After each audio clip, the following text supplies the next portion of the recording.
Students जो भी इस वर्ष 2025 में मैट्रिक का एग्ज़ाम पास कर चुके हैं उनके लिए अपने करियर को बनाने के लिए सबसे बेहतरीन और सुनहरा अवसर बिहार पॉलिटेक्निक है और जिसके अंतर्गत पॉलिटेक्निक इंजीनियरिंग पीएम होता है पॉलिटेक्निक पैरामेडिकल एवं पीएमएम पैरामेडिकल डेंटल।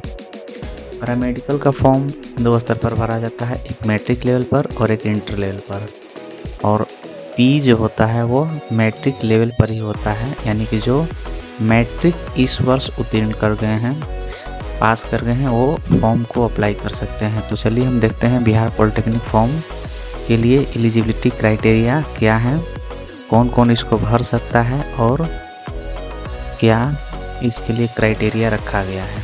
देखिए हम देखते हैं DCECE Bihar polytechnic online application form 2025।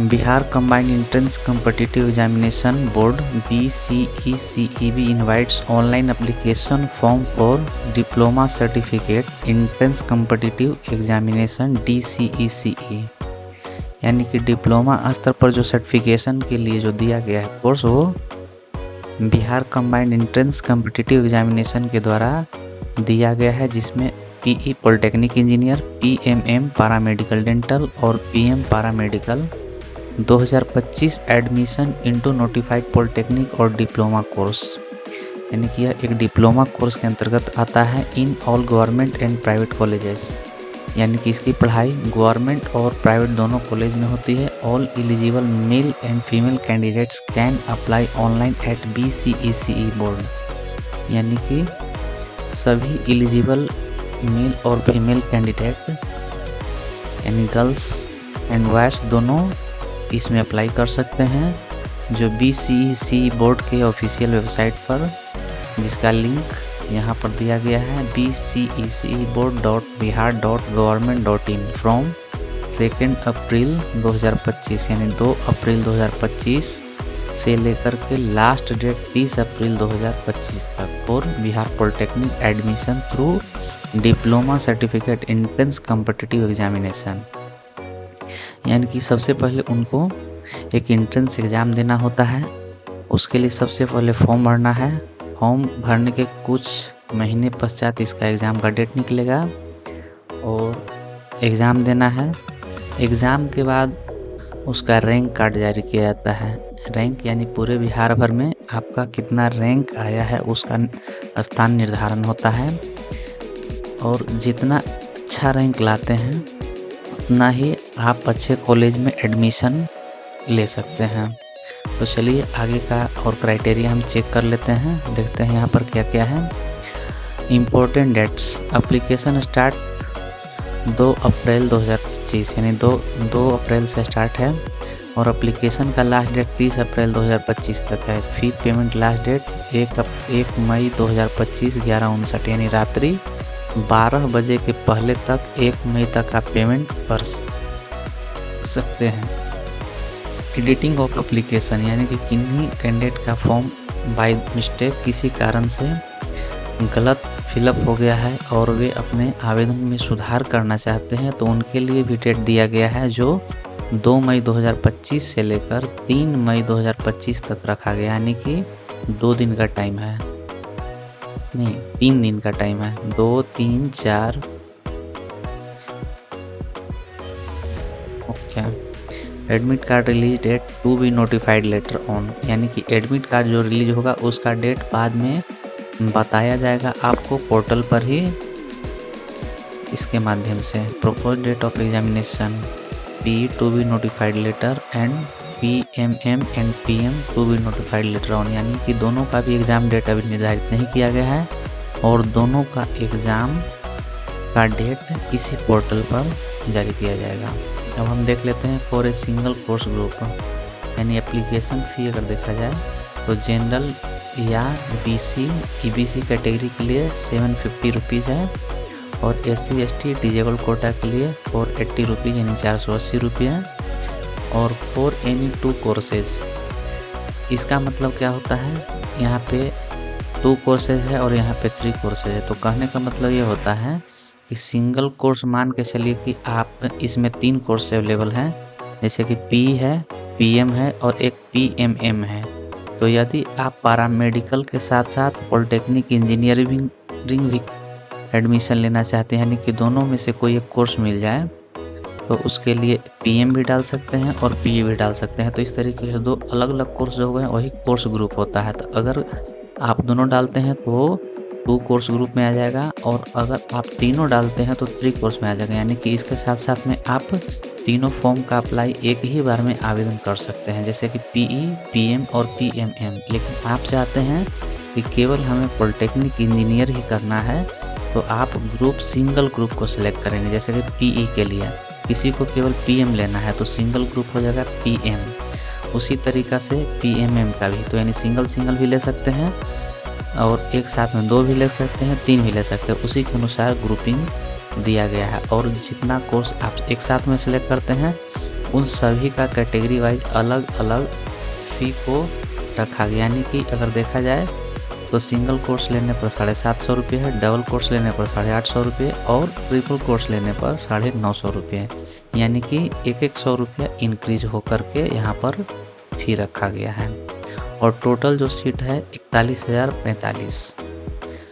अब एज लिमिट की बात की जाए तो नो एज लिमिट, यानी कि पॉलिटेक्निक इंजीनियरिंग करने के लिए कोई एज लिमिट नहीं रखा गया। यानी कि जब आप मैट्रिक पास कर गए हैं, चाहे उम्र आपका 13 हो, 15 हो, 20 हो, 25 हो, मतलब आप उसको एडमिशन ले सकते हैं। लेकिन पीएमएम और पीएम में ये दोनों में एज को रखा गया, क्योंकि इसका अलग क्राइटेरिया होता है।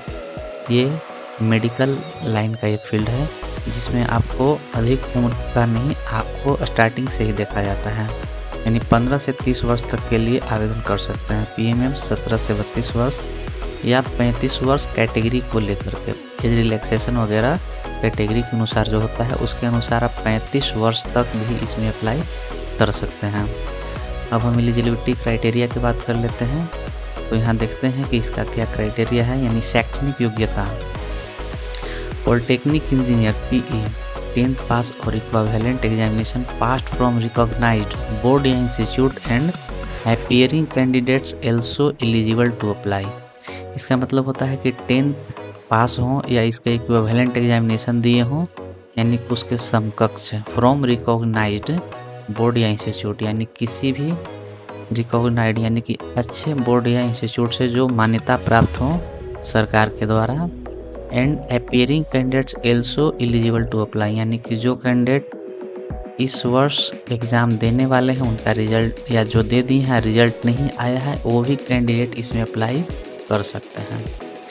पैरामेडिकल सेकेंडरी लेवल, यानी कि यह माध्यमिक लेवल होता है, matric level PMM, paramedical matric level, 10th और equivalent examination pass with science and English subject from और रिकॉग्नाइज्ड बोर्ड और appearing candidates are also eligible to apply. यानी कि इसमें भी वही केवल मैट्रिक पास मांग रहा है, जिसमें साइंस एंड इंग्लिश सब्जेक्ट होना चाहिए। सब्जेक्ट फ्रॉम रिकॉग्नाइज्ड बोर्ड के द्वारा मान्यता प्राप्त बोर्ड से पास कैंडिडेट भी अप्लाई कर सकते हैं और अपीयरिंग कैंडिडेट भी अप्लाई कर सकते हैं। अब हम देखते हैं आगे पैरामेडिकल इंटरमीडिएट लेवल पीएम।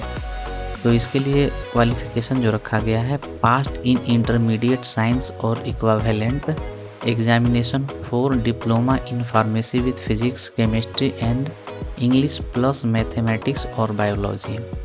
यानी कि जो कैंडिडेट इंटर में साइंस या उसके समकक्ष जो डिप्लोमा फार्मेसी में लेना चाहते हैं, उनका जो सब्जेक्ट होना चाहिए इंटर में फिजिक्स, केमिस्ट्री और इंग्लिश के साथ साथ मैथ या बायोलॉजी में से कोई सब्जेक्ट होना चाहिए। फॉर जीएनएम ग्रेड के लिए a general nursing and midwifery, इसका पूरा नाम होता है general nursing and midwifery course which will be available only to women at least 30% marks in 10+2। यानी कि केवल महिलाओं के लिए जीएनएम का कोर्स है 40% मार्क्स इन 10+2। यानी कि आपका इंटर में 40% मार्क्स होना आवश्यक है। 12th science subject physics, chemistry and biology, यानी कि जिसका सब्जेक्ट ग्रुप कॉम्बिनेशन होना चाहिए पीसीबी, यानी फिजिक्स, केमिस्ट्री, बायो, तभी आप जीएनएम कोर्स को ले सकते हैं। And passed with English as a subject, यानी कि इंग्लिश भी आपका इंटर में एक सब्जेक्ट के तौर पर होना चाहिए। SC and ST candidates will have 5% relaxation in minimum marks, यानी कि SC ST के उम्मीदवारों के लिए 5% की छूट दी गई है। यानी कि अगर बाकी सभी कैटेगरी के लिए 40% है तो SC ST 35% पर भी अप्लाई कर सकते हैं।